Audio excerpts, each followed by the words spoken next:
자, 이번 시간부터 우리가 공부해야 될 게 통신 이론입니다. 자, 이론 교재의 목차만 일단 한번 보면요. 1장이 신호화 시스템, 그죠?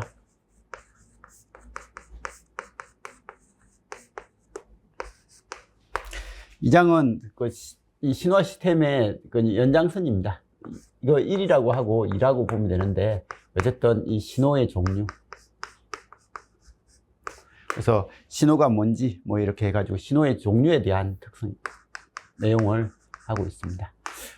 이런 관계가 대학교에서 뭐 신호화 시스템 신시라는 이름으로, 그죠? 뭐 이렇게 해가지고 좀 제대로 된 내용을 정리를 한다면 이게 뭐 한 학기용에서 사용될 수 있는 그런 분량입니다. 제대로 공부를 하면.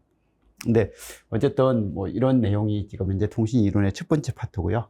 그 다음에 이제 세 번째는 풀이해죠, 그죠?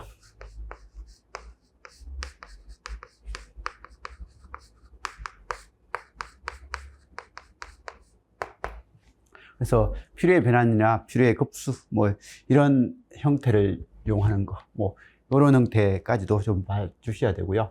그 다음에 네 번째는 뭐 랜덤.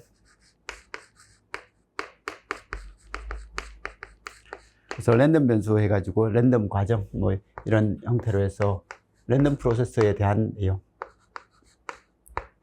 뭐 이런 내용도 좀 있고, 그 다음 다섯 번째 정보 이론 내용도 있고요.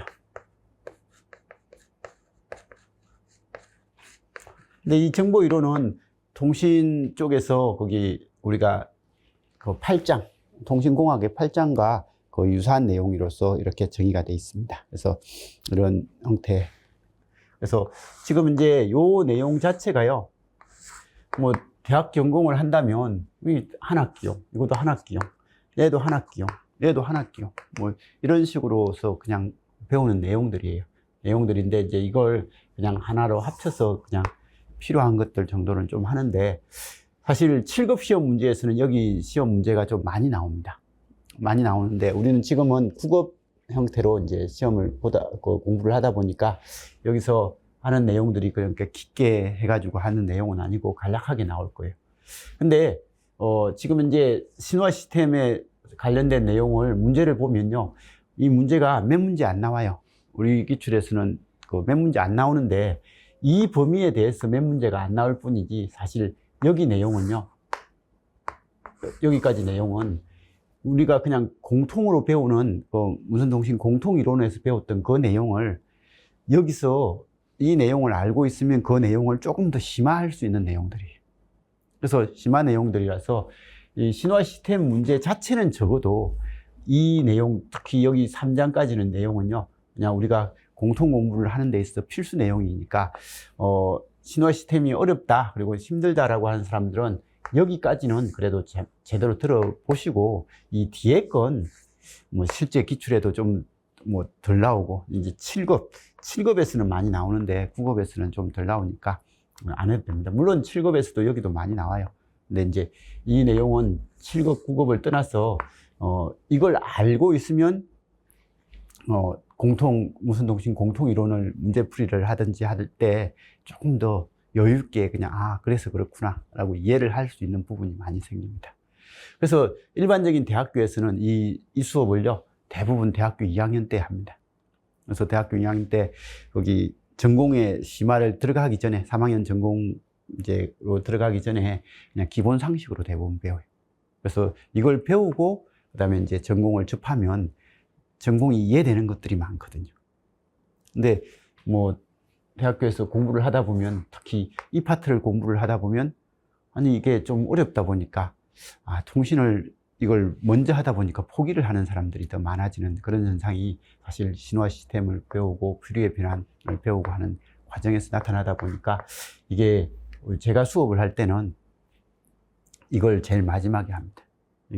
이걸 제일 마지막에 하고, 그냥 처음에 그냥 실무적인 이야기를, 이렇게 실용적인 이야기를 먼저 하고 나서 이걸 이제 이론적인 이야기를 마지막에, 보통 수업하고 반대로 하죠, 그죠? 보통 수업은 이론을 먼저 하고 이제 실제 실용적인 걸 이렇게 다루게 되는데, 이 통신만큼은, 이 부분만큼은 좀 다 수식입니다. 말로써 된 것들이 없고 다 수식으로 돼 있는 것들 위주다 보니까 이제 이걸 좀 마지막에 한다라는 것 봐주시고, 어쨌든 여기서 이 범위 내에서는 우리 시험 자체로도 나와요. 시험 문제가 뭐 여기 있는 그 자체로도 나오지만 이 내용을 알고 있으면 앞에 있는 내용들이 이해가 될 것들이 많으니까 가능하면 이까지는 좀 들어주는 게 좋습니다. 자, 그러면 우리 기출 실제 한번 보면요. 국가직은 이거하고 관련된 게 거의 없어요. 그래서 여기 기타에 집어넣었던 것들 중에 하나가 뭐 이런 것들이 있긴 하겠지만, 국가직은 우리가 요 내용이잖아요. 그죠? 근데 이 국가직에서 신호화 시스템이라든지 퓨리의 변환, 퓨리의 급수까지 공부를 하면 이 AM이라든지 뭐 이런 이야기에서 항상 이쪽 관련된 내용이 등장을 해요. 그래서 이쪽에 분류를 넣어놨지만 요즘 뭐 국가직에서 잘 나오는 것 중에 하나가 뭐 더블 사이드 밴드 SC를 퓨리에 변환하면 어떤 게 나오냐라고 그렇게 시험 문제에 나오는 게 잘 나오거든요. 그럼 그게 여기서는 AM에 관련돼서 넣었지만 이쪽은 실제로 요것과 관련된 내용인 거예요. 그래서 이런 거고, 나머지 이런 디지털 변조, 디지털 변환, 뭐 이건 이동통신, 마이크로파, 그다음에 뭐 이런 OFDM이라든지 CDMA 이런 거 이야기할 때도 여기 있는 내용들이 다 묻어서 여기에 나오는 내용들이. 그래서 나중에 이 공부를 우리가 수업을 듣고서 이런 문제풀이를 풀다 보면 문제풀이가 조금 더 뭐 좀 스무스하게 넘어갈 그런 내용들이 많으니까 조금 잘 들어주시면 좋을 것 같고요. 그럼 이쪽은 무슨공학이니까 무슨공학은 그냥 봐주시고요. 지금 우리가 하고자 하는 이 부분은 이제 지방직 쪽이었어요. 지방직에서 보면 이게 공통 파트의 내용이 이 정도죠. 한 공통 파트의 문제가 한 10문제 정도는 기본으로 나왔어요. 기본으로 나오다가 뭐 근래에 이 통신 이론 쪽이 시험 문제가 좀 예전보다는 뭐 좀 많아지는 추세로, 예전에도 많은 쪽이 한 번 있었는데 이쪽은 서울시고요. 서울시에서는 좀 많았고 이제 지방직에서도 이제 근래에 좀 문제가 많아지기 시작을 했습니다. 그래서 어쨌든 이렇게 되는데 여기는 우리가 지방직에서 무슨공학은 잘 안 나오잖아요. 그죠? 그래서 국가직 할 때 여기까지는요, 국가직입니다. 국가직 할 때 열심히 좀 하세요. 내가 지방직 응시하는 사람, 난 지방직이 최종 목표다라고 해도 국가직을 열심히 해놓으면 여기 공부는 더 이상 이제 안 해도 될 정도로, 4월 달에 국가직 시험 딱 보면 5월 달, 6월 달에는 얘는 그냥 상식으로 알고 있는 상태에서 얘만 집중으로 공부할 수 있게끔 그렇게 좀 준비를 해주시면 좋겠고요. 어쨌든 우리가 저번에 배웠던 통신공학이 오류제어 쪽이 그래도 나올 때는 제법 나오잖아요. 그죠? 그래서 나오는 이런 형태, 그 다음에 채널 용량, 그 다음에 뭐 통신망 관련해서 이렇게 나오고, 여기서 배웠던 게 안 나올 때는 지금 2문제밖에 안 나왔어요. 나올 때는 4문제, 뭐 5문제 나오고, 또 뭐 이렇게 많이 나올 때는 또 진짜 많이 나오기도 하고, 이렇게 하는데, 어쨌든 이게 저번 시간에 했던 통신공학이 안 나올 때하고 나올 때 이렇게 차이가 많이 나고요. 그 다음에 지금 하는 통신 이론이 여기는 3문제밖에 안 나왔다가 그래도 한 8문제인가요? 8문제, 4문제, 4문제, 8문제, 5문제, 7문제, 뭐 이런 식의 수준인데, 근래에서는 어쨌든 5문제에서 한 8문제 사이가 이렇게 나옵니다. 나오니까 이런 거 봐두시고, 이게 신호화 시스템, 퓨리의 변환, 이제 컨볼루션하고 확률, 랜덤 프로세스에 관련된 내용, 이게 어려운 게 아니라 그냥 쉬운 거 위주로 나옵니다. 쉬운 거 위주로 나오니까 그냥 봐두시고 이제 작업해가지고 나오는데, 어쨌든 여기에 있는 랜덤 과정, 이것도 시험 문제에서는 작년에는 좀 나왔잖아요. 그죠? 올해죠. 그죠? 올해 25년대는 좀 나왔고, 뭐 이게 랜덤 과정이고 확률이고 한데 생각보다 이건 쉬워요.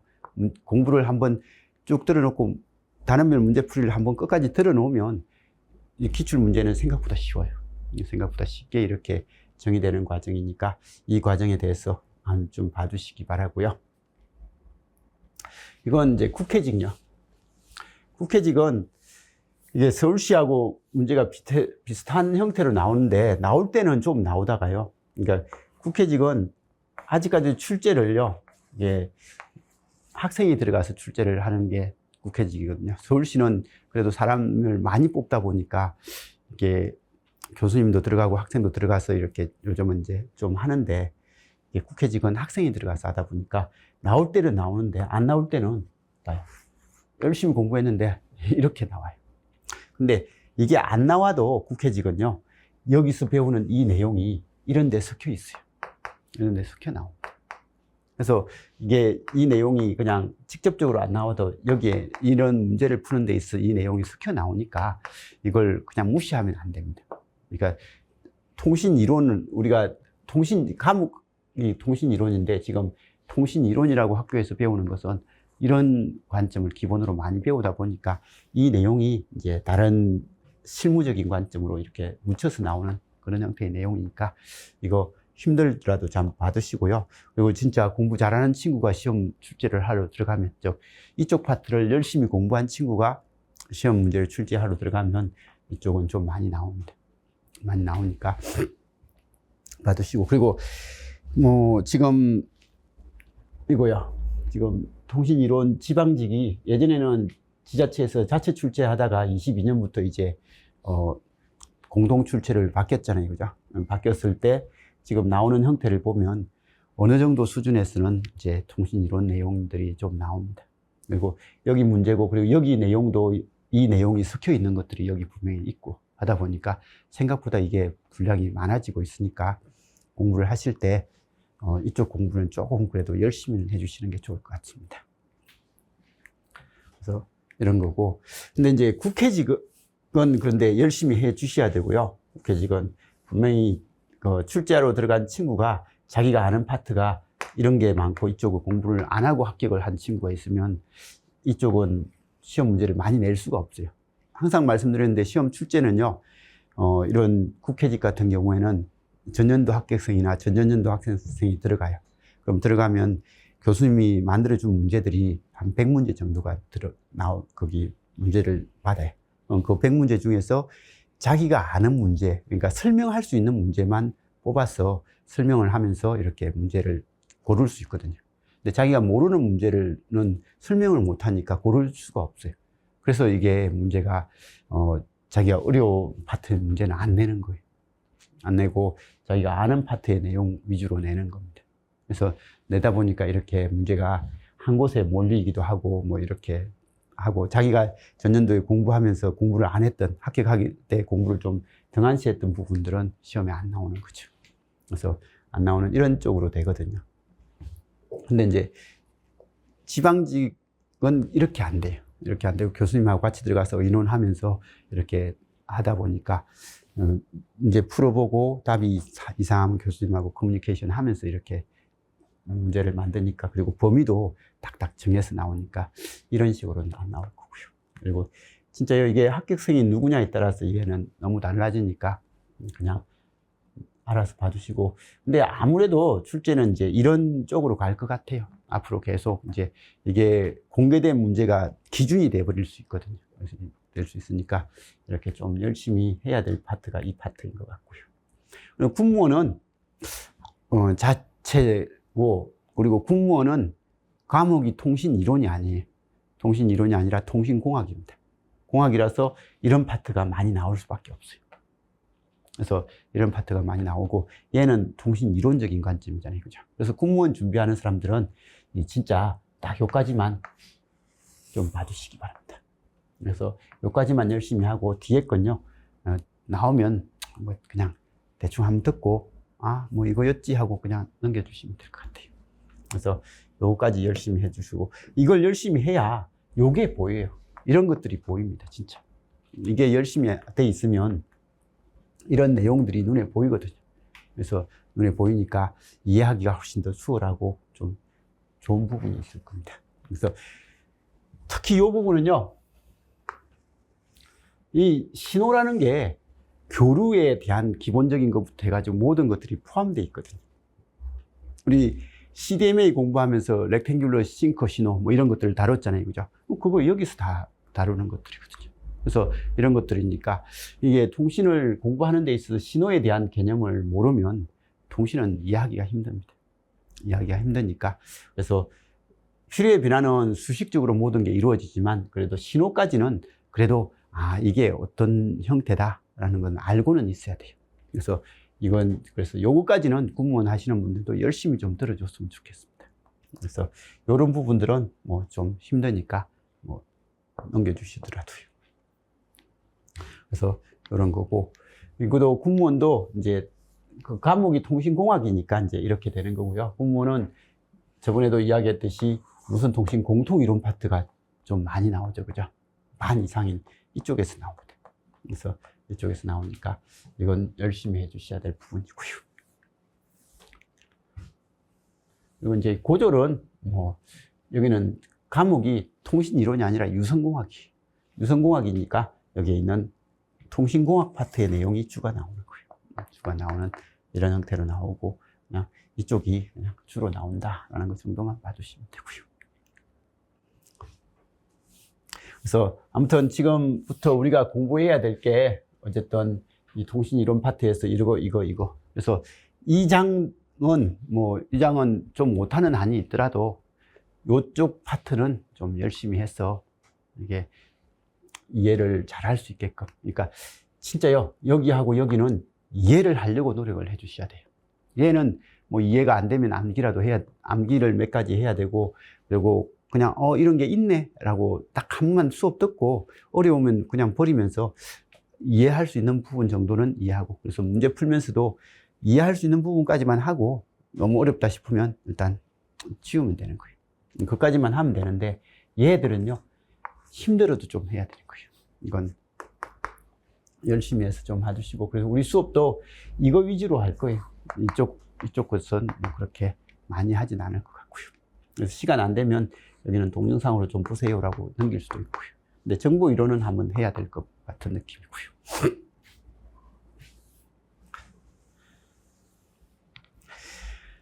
자, 아무튼 이렇게 된다라는 것 정도는 봐두시고 우리가 앞으로 이런 내용을 할 거다라는 거 봐주시면 좋을 것 같습니다. 자, 그러면 이제 교재 1장부터 나가도록 하겠습니다. 자, 1장입니다. 신호화 시스템 해가지고 나와 있죠, 그죠?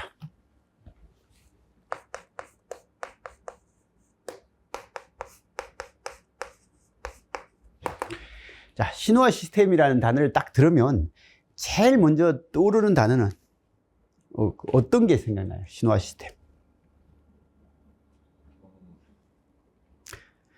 신호가 뭐고 시스템이 뭐냐라고 그렇게 생각할 수 있잖아요, 그죠? 신호는 어떤 거고 시스템은 뭐예요? 시스템을 움직이기 위해서 신호가 들어가서 되죠. 시스템 움직이 신호화 시스템. 같은 생각이다. 네. 일단은 우리가 신호화 시스템을 들으면 우리가 알고 있는 시스템 중에서 가장 간단하고 가장 많이 쓰는 시스템이 하나가 있어요. 그게 뭐예요? 그게 필터예요.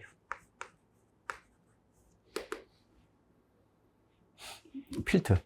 우리가 알고 있는 필터가 시스템의 가장 대표적인 거예요. 그럼 필터에 들어오는 입력 신호가 있을 거고, 그죠? 그럼 필터에 나오는 출력 신호가 있는데, 입력 신호를 어떻게 해가지고요? 내가 필요로 하는 형태로 가공을 해서 출력으로 내주잖아요, 그죠? 그러면 이때 들어오는 이건 신호, 나오는 것도 신호인데 이 가공을 하는 이걸 우리는 시스템이라고 그렇게 이야기를 하고, 뭐 시스템 이야기할 때 가장 대표적인 것 중에 하나가 자동차라고 해요. 자동차에서 시스템은 자동차 할 때, 그러면 자동차에 엔진을 키워가지고, 그죠? 시동을 걸고, 이제 우리가 달릴 때, 신호는 악셀입니다. 악셀이나 브레이크를 제가 발로서 밟잖아요, 그죠? 그건 내가 밟는 행위를 하는 것은 신호예요. 그럼 신호면 시스템은, 결과는 어떻게 돼요? 바퀴가 돌아가서 쭉 가든지 아니면 멈추든지 그런 상황을 하잖아요, 그죠? 그 상황을 하는 게 그 시스템의 결과가 되는 거죠, 그죠? 그래서 이 자동차가 시스템이 되고, 내가 악셀을 밟고 브레이크를 밟는 그 행위가 신호가 되는 거예요. 그래서 신호가 되는 이런 형태고, 전자공학적인 관점에서는 필터가 되는, 필터에 로패스 필터든 하이패스 필터든 하면 입력이 여러 가지 이렇게 신호가 들어오더라도 그 중에서 내가 필요로 하는 것만 캡처해서 출력으로 내준다 라는 그런 관점에서, 그죠? 그게 가공을 하는 거죠.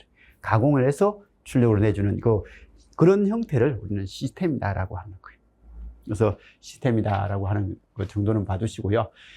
그래서 신호란 어떤 사건이나 행동을 간략하게 물리량으로 나타낸 것으로서 전기통신에서는 전압이나 전류 등과 같은 시변량을 신호로 보통 취급을 하게 되더라. 한 개 이상의 독립 변수를 수학적으로 표현한 함수, 그러니까 입력 신호, 출력 신호, 뭐 이런 게 신호더라. 단순히 신호 그 자체로 있을 때는 아무런 의미가 없고 그 신호를 분석하거나 변형하여 필요로 하는 형태로 재형성하였을 때 쓸모가 있더라. 그래서 단순히 들어오는 것들은 의미가 없고 그 중에서 로우패스 필터를 쓴다, 아니면 밴드패스 필터를 쓴다라고 하면 내가 필요로 하는 신호만 뽑잖아요, 그죠? 뽑아서 쓰면 그게 이제 의미가 있는 값이 된다. 라는, 의미가 있는 신호가 된다라는 그런 의미죠, 그죠? 그리고 시스템은 일상생활에서 중요한 정보를 알리기 위한 모든 신호에 대해서 반응해서 원하는 응답을 얻도록, 내가 악셀을 밟으면 차가 빨리 가게끔, 그리고 브레이크를 밟으면 차가 약간 속도를 늦추게끔 하는, 그게 원하는 응답이잖아요, 그죠? 그래서 원하는 응답을 얻도록 입력 신호를 변형시키는 거. 내가 악셀 밟았을 때 시스템에서 하는 일, 그 다음에 브레이크를 밟았을 때 시스템에서 하는 그런 시스템에 그 변형시키는 일체의 과정을 시스템이다 라고 그렇게 이야기를 하고, 대표적으로 뭐 여기서는 뭐요? 사진이죠, 그죠? 사진기. 내가 셔터를 누를 때, 셔터를 누르면 거기에 빛이 들어오는 그 양을 조절해 가지고 이게 필름에 이렇게 인화가 돼 가지고 실제로 이제 사진으로 출력이 될 수 있게끔 하는 이런 형태의 사진기, 뭐 그런 것들도 시스템이 될 수 있더라. 그래서 입력은 이 조리개를 통해서 빛이 어떻게 들어오느냐, 그게 이제 입력이 되는 거고, 그다음에 아니면 셔터 누르는 것도 입력이 될 수 있는 거고, 그죠? 그래서 이런 거고, 출력은 사진 형태가 나오더라.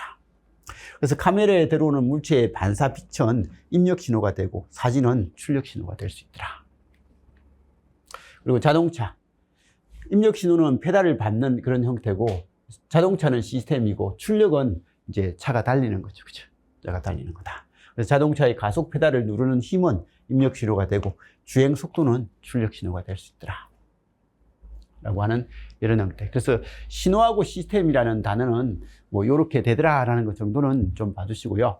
그리고 이제 지금 여기 있는 단어들. 뭐요?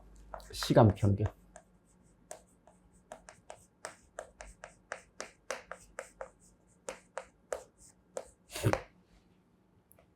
그 다음에 VDC.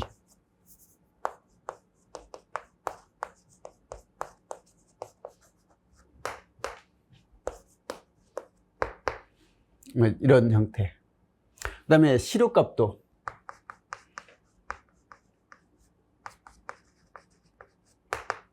거의 RMS, 뭐 이것도 우리는 좀 필요하고요.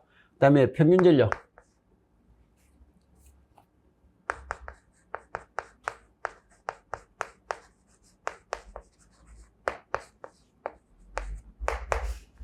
P 에버리지, 그죠? 그리고 에너지, 전력과 에너지라는 이런 관점의 단어, 그리고 뭐 이런 기본적인 용어들 알아야 되고, 그 다음에 DB. 우리가 통신 공부를 하는데 이런 상식들은 그래도 조금은 갖춰져 있어야 된다 라고 하고, 자, 그러면 우리가 예전에 뭐 기초하면서도 했습니다, 그죠? VT가 VM 사인 오메가 T 라는 이런 형태가 있다.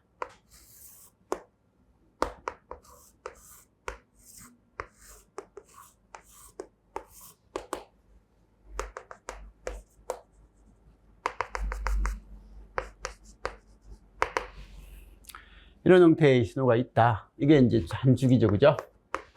주기가 되는 이런 신호가 있을 때, 이 신호의 V 에버리지가 뭔데? 라고 하면 V 에버리지는 뭐였고요? 평균값은 어떻게 구했고요? T분의 1에, 그죠? 주기 신호의 평균값은 T분의 1에 마이너스 2분의 T에서 2분의 T까지 VT의 T. 이렇게 했고, 이런 교류에서 이렇게 평균을 하면 평균값은 무조건 0이 나와요. 한 주기 평균을 하면 위의 면적과 아래 면적이 같기 때문에 0이 나오는데, 우리가 필요에 의해서 얘 평균값을 구할 때, 우리 교류를 할 때는 이 신호의 반주기, 이것만 평균을 하죠. 그죠? 그래서 절대치를 씌워버리면 파가 이런 파가 돼버리니까, 이런 파가 돼버리니까 주기를 요걸로 잡아가지고 평균을 하면 평균값이 나오더라 라고 해서 평균값의 정의수식이 우리는 이거였어요. 근데 이건 주기가 있을 때의 평균값은 이거고, 근데 이제 지금은 주기가 없을 때는 얘는 똑같이 리미트, 주기가 무한대로 갈 때 평균의 정의는 t분의 1에 마이너스 2분의 t에서 2분의 t까지 vt의 dt. 이게 평균값의 정의 수식입니다. 그래서 얘는 주기가 있을 때, 얘는 주기가 없는 신호일 때는 보통 이렇게 표현을 하더라 라고 해서 평균값을 했고요. 자, 시료값의 정의 수식은, 시료값의 정의 수식은 VRMS는, 이건 우리 시료값의 RMS의 정의가 루트 민 스퀘어라고 했습니다. 일단 신호를 먼저 뭐 하고요? 제곱을 했어. 평균을 했어. 루트를 시킨 거다 라고 했던 이런 형태가 시료값이었어요. 그래서 우리는 주기가 있을 때는 t분의 1에 0부터 t까지 vt의 제곱의 dt. 그래서 신호를 먼저 제곱을 했어. 요게 평균의 정의 수식이거든요. 근데 지금은 제가 평균을 할 때 마이너스 2분의 t에서 2분의 t까지 이렇게 하는데 귀찮아서 앞으로는 그 수업 나중에 가면요, 이 적분 구간은 0에서 t까지 해버릴 거예요. 0에서 t까지 하더라도 그냥 마이너스 2분의 t에서 2분의 t 하고 사실은 같은 의미잖아요. 그죠? 같은 의미인데 이게 기본입니다. 이 표현이 기본 표현인데 저는 이렇게 해서 많이 쓸 거니까 뭐 그게 뭐 다른 건 아니다 라고 생각을 해 주시면서 봐주시면 되고요. 어쨌든 신호를 먼저 제곱을 하고, 제곱된 신호를 뭐 한다고요? 요렇게 하는 것은 무조건 평균이에요. 다 더해서 구간으로 나눈 거예요. 자, 우리 학교 시험 볼 때 8점, 10점 만점에 8점, 7점, 6점, 9점, 5점, 7점, 10점, 4점, 8점, 6점, 뭐 이런 형태. 10명이 시험 봤어요. 10명이 시험 봤습니다. 근데 이렇게 10명이 시험 봤을 때 평균이 얼마예요? 라고 물어보면 우리 어떻게 해요? 평균이 얼마예요? 라고 물어보면 일단 다 더해요. 시그마 i 이꼬르 1에서 10까지 1에서 10까지 mi. 그럼 이걸 다 더하면 얼만데? 라고 하니까 이거 더해보면 15, 15, 15, 10 이렇게 되니까 15, 15, 15, 45에 55, 65, 70. 그죠? 그래서 다 더하면, 이걸 다 더하면 70이거든요. 근데 사람 수가 몇 명이에요? 10명이니까 이 10분의 1 하는 거잖아요. 그죠? 그래서 이게 정의를 하면 이렇게 되는 거예요. 시그마 i 이꼬르 1부터 n까지 mi를 하면 다 더한 거고요. 거기서 이 구간을 나누면, 사람 수를 나누면 n분의 1이죠. 그죠?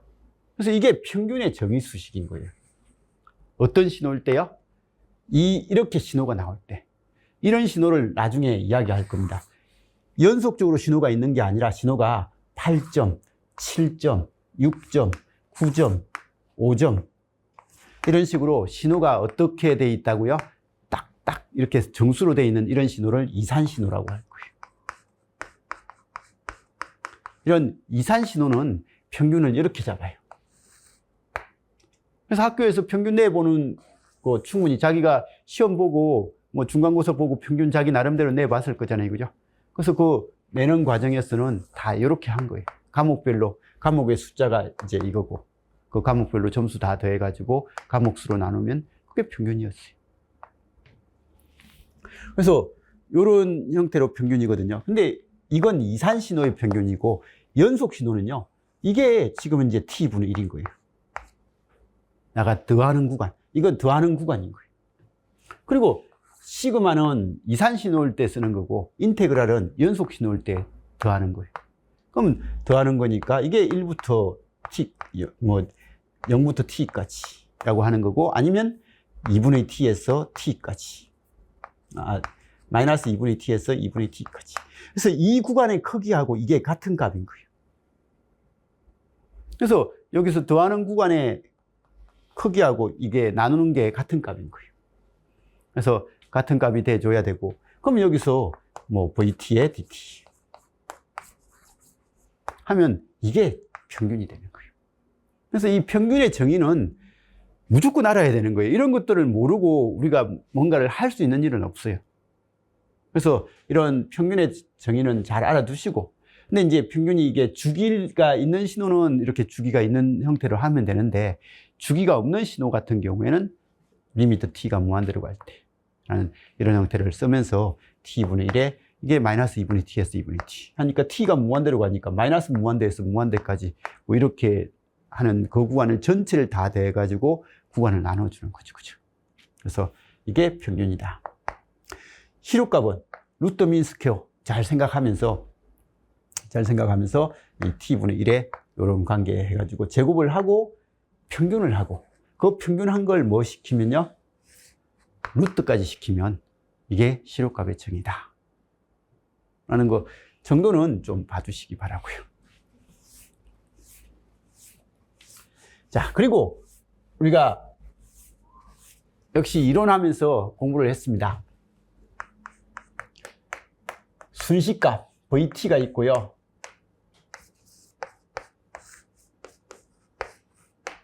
이 순시 전압이 있고, 순시 들어가는 시간의 전압 it가 있죠. 그죠? it가 있을 때 그럼 공급 전력 pt는요, 순시 전력이라고 합니다. pt는 뭔데요? 라고 하면 vt it인 거예요.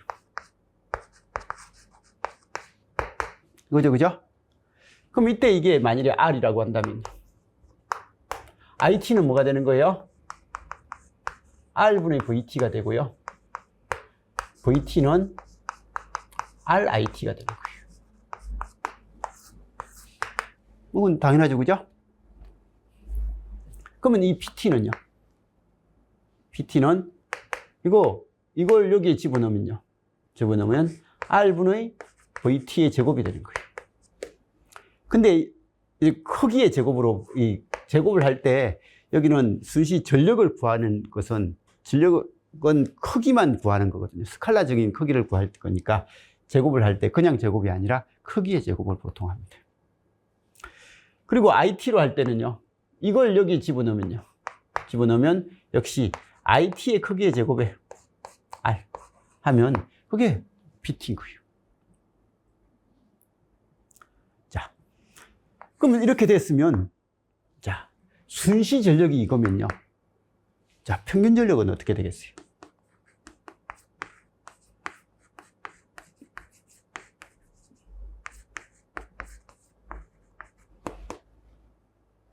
봐요.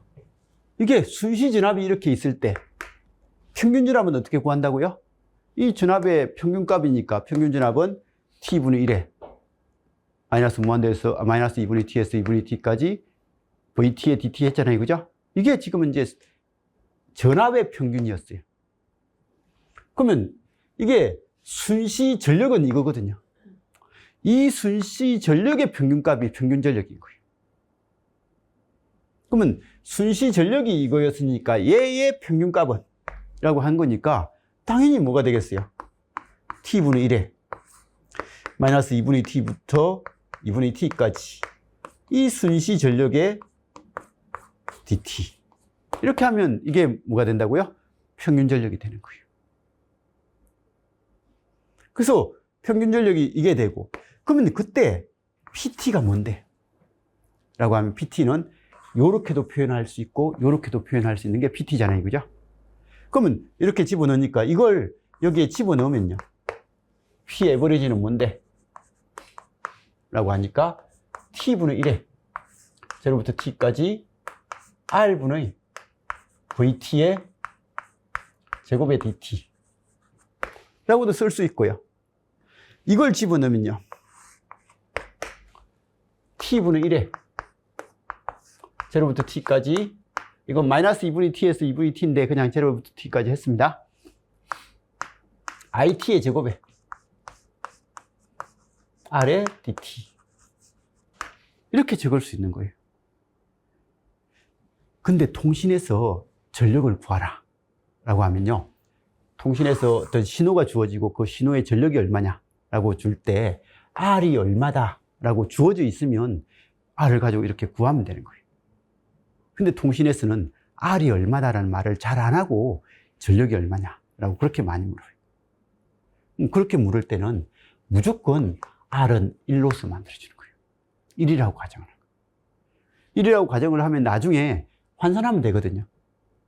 R이 10이라고 하면 전류였으면 곱하기 10을 해주면 전력이 되는 거고죠. 이건 상수니까 적분관 밖으로 나갈 수 있잖아요. 그죠? 그래서 나갈 수 있으니까 적분하고 전혀 상관없거든요. 그래서 이건 R이 1옴으로써 이런 것을 정규화라고 합니다. 정규화 전력을 구하는 거예요. R이 1옴이라고 가정했을 때의 전력. 정규화된 전력이라고 하면 정규화된 평균 전력은 얼마라고요?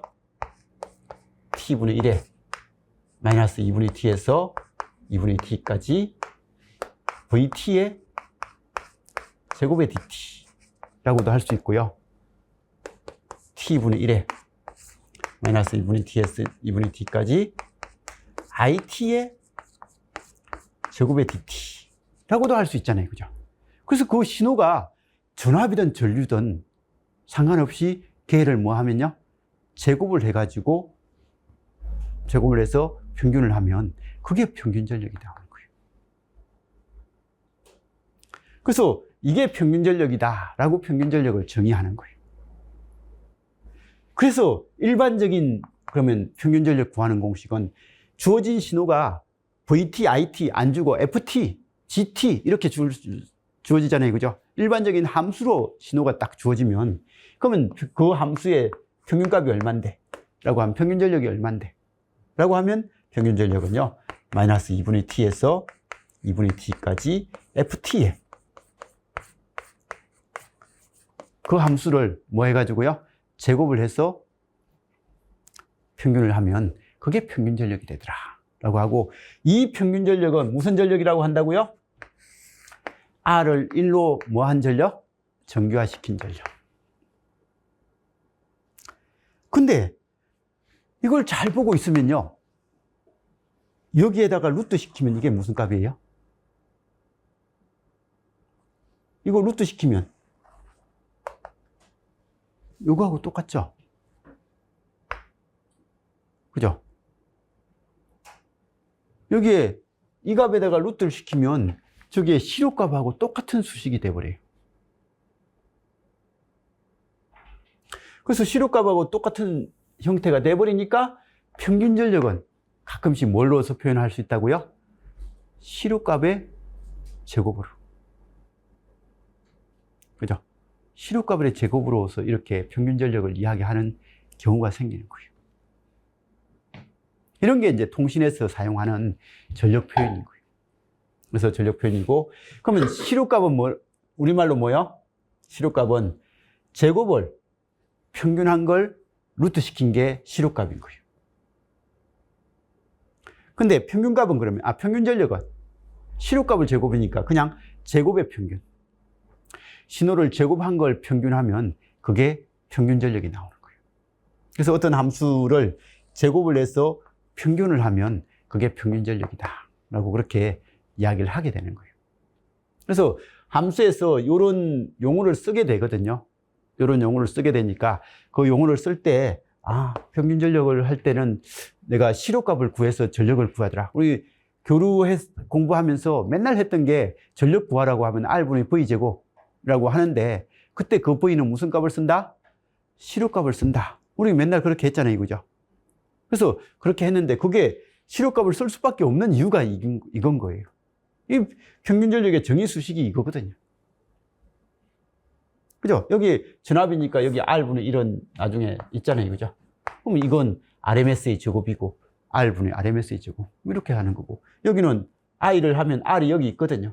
그러면 전력이 뭔데? I제곱 R 하는데 I제곱 R 할 때 R분의 V제곱 할 때 전력을 구할 때 이 I나 이 V는 무조건 시료값이라고 했잖아요. 시료값이라고 했으니까 이게 시료값의 정의수식이 저런 거니까 아 이게 시료값을 제곱한 거구나 라는 게 딱 보이잖아요. 그죠? 그래서 이런 형태 봐두시고요. 그래서 이렇게 되는데 이건 지금 이제 뭐가 있을 때요? 주기가 있을 때의 신호고, 그죠? 전력을 구하라고 하면 이거고. 만일에 주기가 없으면 여기도 어떻게 한다고요? 리미트 t가 무한대로 갈 때 t분의 1s 마이너스 2분의 t에서 2분의 t까지 ft의 제곱의 t라고 하면 이게 평균 전력이 되는 거예요. 그래서 주기가 없으면 이렇게 적어주고 주기가 있으면 이렇게 적어서 사용을 하면 된다 라는 거 정도는 봐주시고요. 그리고 이제 우리가 아는 또 다른 하나의 상식이 W는요, 이런 전력에다가 시간을 곱하면 1이에요. 그죠?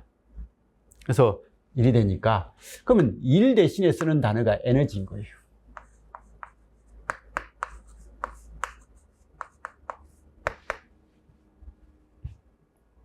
에너지거든요. 그러면 얘는요, 전력에다가 시간을 곱한 거예요. 근데 이 시간이 적분하는 구간식 되는 거예요. 그래서 이렇게 되니까 그러면 W는요, 전력이라는 것은 T분의 1에 마이너스 2분의 T에서 2분의 T까지 FT의 제곱의 DT인데 여기에다가 뭘 곱하면 된다고요? 이게 전력이잖아요. 그죠? P에다가 시간을 곱하는데 이게 적분하는 구간을 곱하는 거예요. 이렇게 곱하니까 이게 없어지니까 이거 뭐가 되는 거예요? 그냥 요거만 남죠. 그죠? 그래서 이렇게 되니까 에너지가 뭔데? 라고 하면요. 에너지 신호는 에너지가 뭔데? 라고 하면 마이너스 2분의 T에서 2분의 T까지 FT의 제곱의 T. 이건 이제 에너지인 거예요. 근데 에너지를 표시할 때 W를 표시하는 책들도 있지만 E라고 많이 표현해요. 에너지의 E를 써가지고 많이 씁니다. 그리고요, 얘는 주기가 있을 때는 이건데 주기가 없을 때는요, 리미트 T가 무한대로 갈 때 원래 T분의 1에 마이너스 2분의 T에서 2분의 T까지 FT의 제곱의 DT. 이건 전력이잖아요. 그죠? 전력인데 전력에다가 시간 곱하니까 시간이 주기잖아요. 적분 구간. 얘 시간을 곱하면 이거 없어지니까. 그래서 나온 건 뭐야? 리미터 T가 무한대로 갈 때 마이너스 2분의 T에서 2분의 T까지 FT의 이게 에너지의 정의수식인 거예요. 그래서 정의수식이다라고 하고, 그리고 이거 T가 무한대로 가면 마이너스 2분의 T도 뭐가 되는 거예요? 마이너스 무한대가 되는 거고, 얘도 플러스 무한대가 되니까 에너지 수식은요, 어떨 때는 마이너스 무한대에서 무한대까지 FT의 제곱의 T라고 이렇게 표현하는 책들도 간간히 있습니다. 그래서 에너지를 표현할 때 이렇게 표현하고요. 얘는 이렇게 표현하더라라는 이런 것도 봐두시고, 전력을 표현하는 수식이 이렇게 표현하더라. 그래서 이 전력은 평균 전력입니다. 순시 전력이 아니라 평균 전력. 그래서 순시 전력은 이렇게 순시값에 의해서 이렇게 표현하는 형태를 봐주시고, 그걸 평균을 하면 순시 전력의 평균이 평균 전력이니까 그 평균 전력의 정의를 조금 잘 봐두시고, 이렇게 하면서 시료값으로 전력을 구할 때 우리는 R분의 V제곱, I제곱 R 할 때 항상 시료값을 썼거든요. 시료값을 쓰는 이유가 이 수식에서 그렇게 나오는 거예요.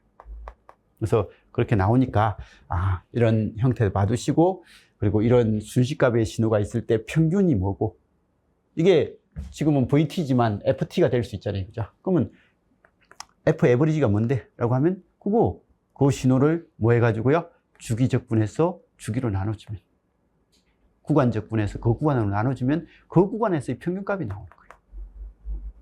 시료값은 뭔데? 라고 하면 그 신호를 제곱을 해가지고 구간적분해서 구간으로 나눠준 값을 루트를 시키면 그걸 시료값으로 하자라고 그렇게 정의를 잡아놓은 거예요. 그래서 정의를 잡아놓은 거니까 이런 용어에 대해서 우리가 좀 익숙해져야 돼요.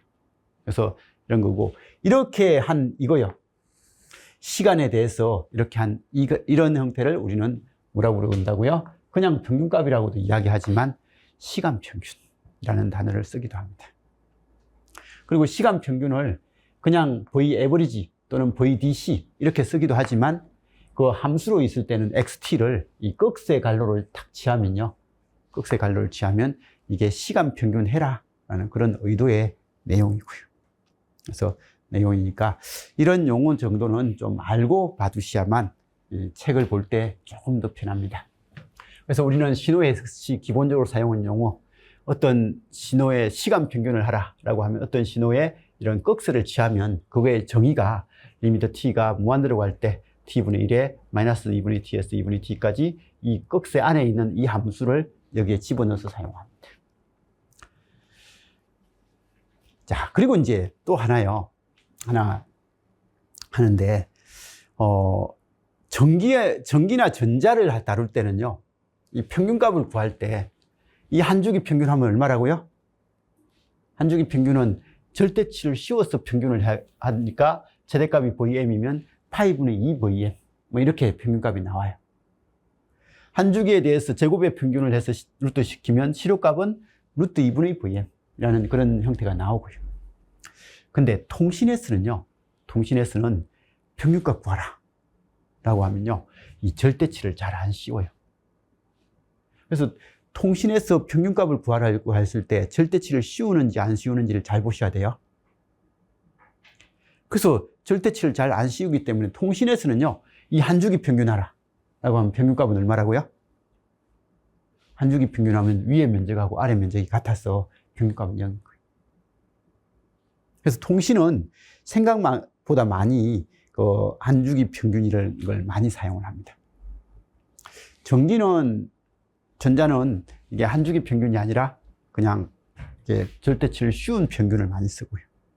그래서 이거 그쪽에서 각각 요구하는 것들이 뭔지를 정확하게 보는 게 필요합니다. 이런 것 좀 봐두시기 바라고요. 그래서 이 평균을 할 때 절대치를 안 씌우고 이걸 쓰는 경우가 좀 많이 있으니까 좀 봐주시고요. 평균 전력은 당연히 크기의 제곱이다 보니까 이렇게 되는 거고요. 그 다음에 시료값은요, 제곱의 평균, 이 제곱의 평균이 평균 전력이잖아요. 그죠? 좀 전에 제곱의 평균이 평균 전력인데, 이 제곱의 평균하는 이 값을 루트 시키면, 제곱의 평균을 루트 시킨 거, 그게 RMS잖아요. 그죠? RMS니까 제곱의 평균을 루트 시킨 것을 RMS다 라고 그렇게 이야기를 하는 거고요. 그 다음에 에너지는요, 에너지는 이 전력에다가 뭘 곱하면 된다고요? 시간을 곱하는데, 그 시간이 적분 구간을 곱하는 거예요. 적분 구간을 곱하니까 T 약분돼 버리니까 남는 게 요게 남더라 라고 해서 에너지 수식은 요거더라. 그래서 신호의 에너지를 구하라 라고 하면 이걸 구하는 거고요. 신호의 전력을 구하라 라고 하면 이렇게 구하는 거예요. 그래서 이런 용어들 조금은 알고 봐뒀으면 좋겠다.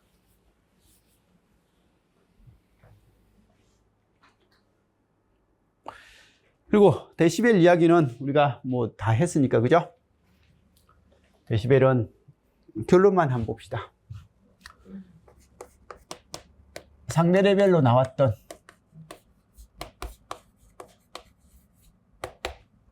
여기에 입력에 들어온 신호가 P1일 때, 뭐 PI라고 할까요? PI일 때 출력에 나오는 게 P5면 이걸 데시벨로 하면 dB로 표현하면 뭐야?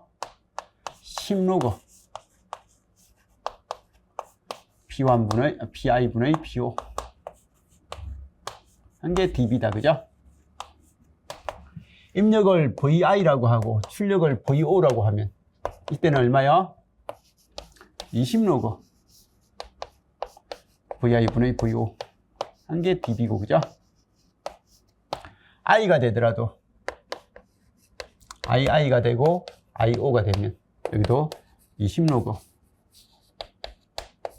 II분의 IO 이렇게 되더라, 그죠?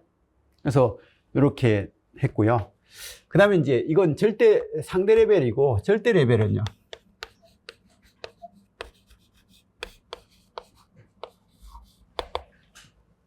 절대 레벨은 그냥 이 값 자체, 이런 값 자체를 데시벨로 표현하는 거죠, 그죠?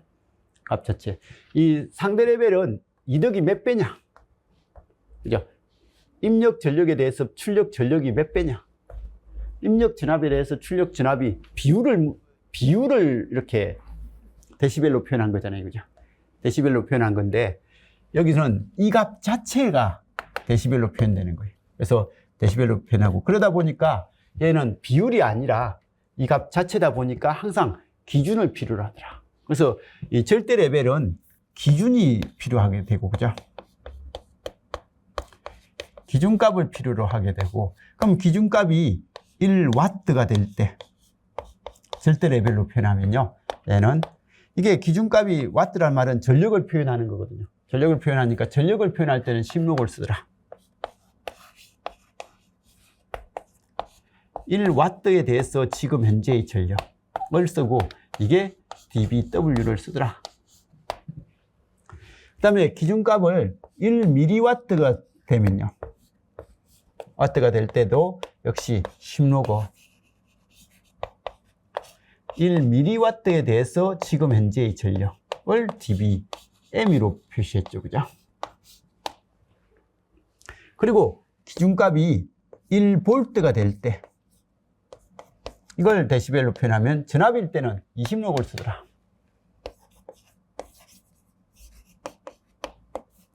1V에 대해서 지금 현재의 전압 하면 dBV가 되고, 그죠? 단위가 dBV가 되고, 기준값이 1mV가 되면요, 여기는 전압이니까 20로그예요.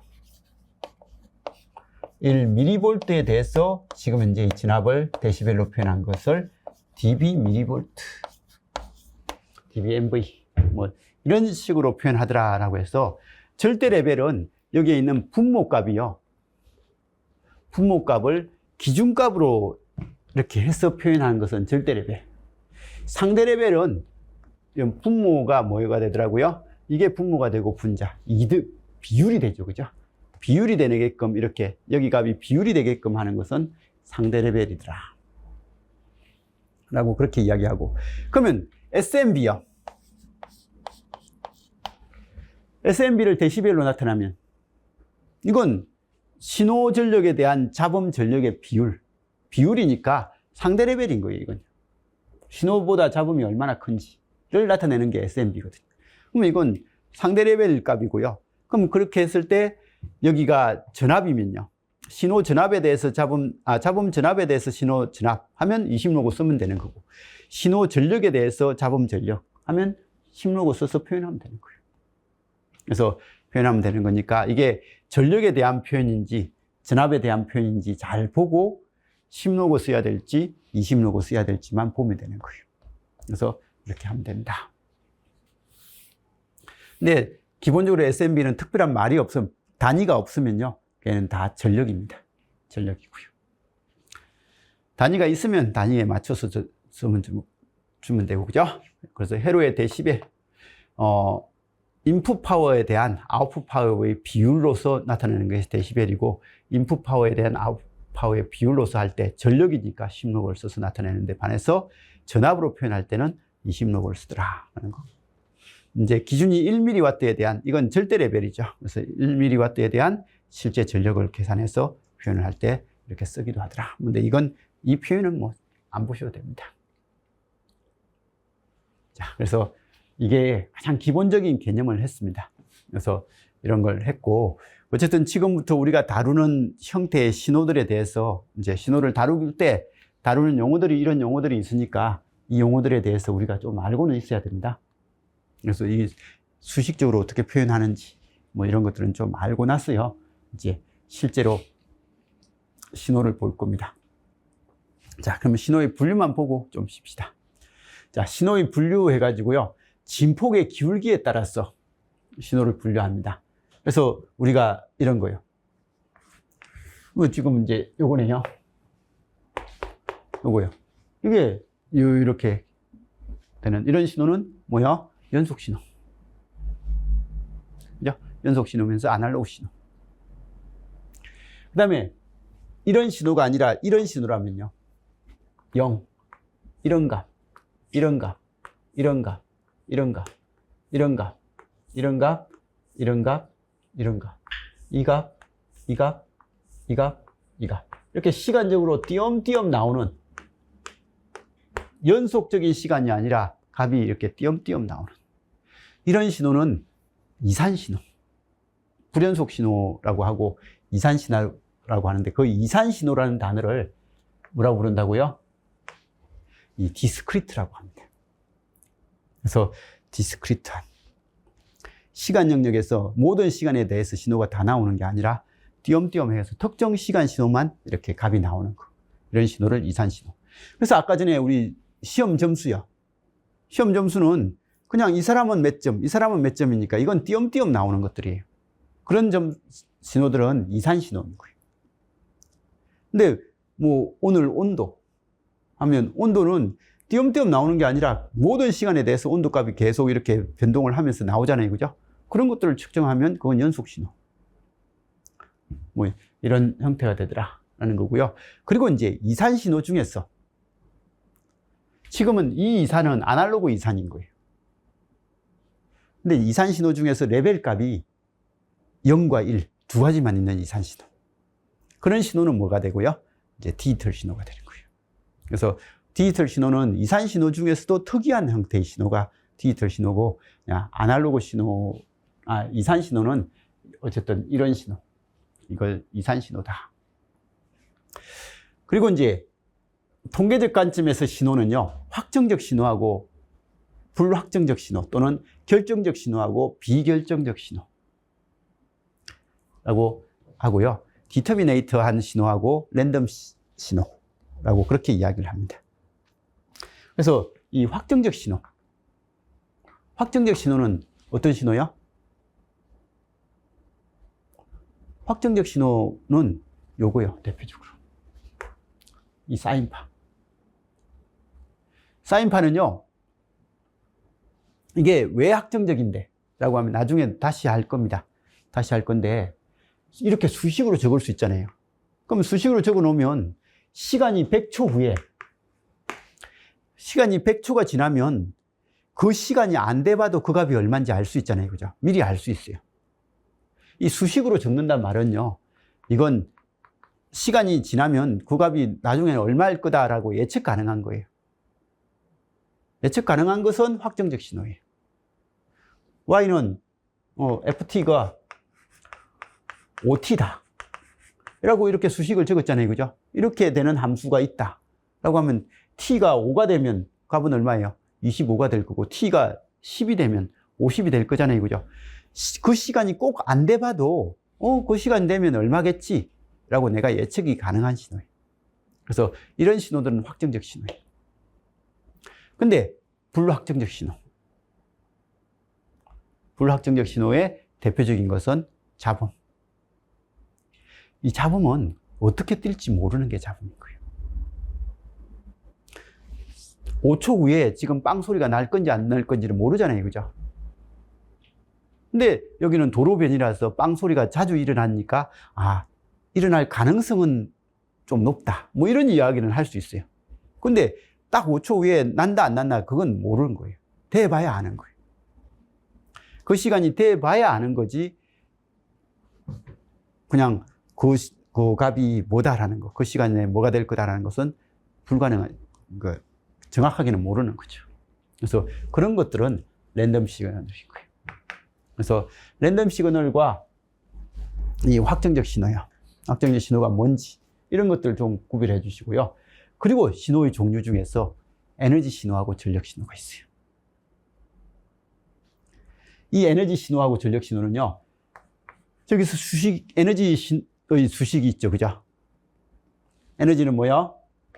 리미트. t가 무한대로 갈 때 마이너스 2분의 t에서 2분의 t까지 ft의 제곱의 dt. 이게 에너지였고, 그죠? 전력은요, 리미터 t가 무한대로 갈 때 t분의 1에 마이너스 2분의 t에서 2분의 t까지 ft의 제곱의 dt. 이렇게 나왔잖아요. 그죠? 근데 어떤 신호는요, 에너지를 구하면 에너지가 0이 나오는 게 있어요. 에너지가 0이 나오면 이건 에너지 신호라고 말을 하기가 불편하잖아요. 그죠? 에너지가 0인데 에너지 신호다. 에너지도 없는데 에너지 신호라는 말을 못 하잖아요. 그죠? 그래서 이건 에너지 신호가 아닌데, 이 에너지가 0이 아니면, 0이 아니고 뭐 5가 나온다 라고 하면, 아, 이 신호는 에너지 신호다. 그리고 전력을 구했는데 전력이 무한대가 나온다. 예를 들어서. 그럼 무한대가 나오는 걸 이게 전력 신호다 라고 하기는 좀 불편해요. 뭐 전력이 0이 나온다. 이것도 전력 신호라고 하기는 좀 그래요. 여기도 무한대가 나온다 라고 하면 에너지 신호라고 하기가 좀 그래요. 에너지가 무한대가 나오는데 에너지 신호다? 그 말은 좀 불편해요.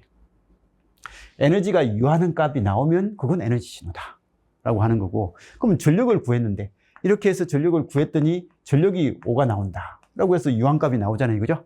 아, 그러면 이건 전력 신호구나 라고 해가지고, 저 수식에 입각해서, 저 수식에서 전력을 계산해서 유한값이 나오면 전력 신호고, 에너지를 계산해서 유한값이 나오면 에너지 신호입니다.